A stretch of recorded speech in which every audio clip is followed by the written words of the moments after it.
I came across this in the book Natural Great Perfections, Ogden Teachings and Vajra Songs by Nyoshul, Khenpo and Lama Surya. It's a statement about Buddha nature. Buddha nature, the essence of awakened enlightenment itself, is present in everyone.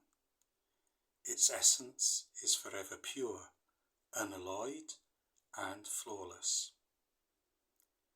It is beyond increase or decrease. It is neither improved by remaining in nirvana nor degenerated by straying into samsara.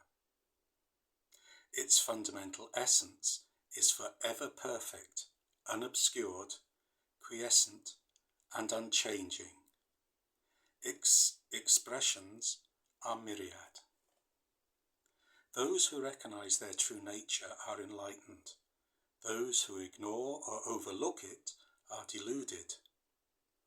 There is no way to enlightenment other than by recognizing Buddha nature and achieving stability in that, which implies authentically identifying it with one's own stream of being and training in that incisive recognition through simply sustaining its continuity without alteration or fabrication.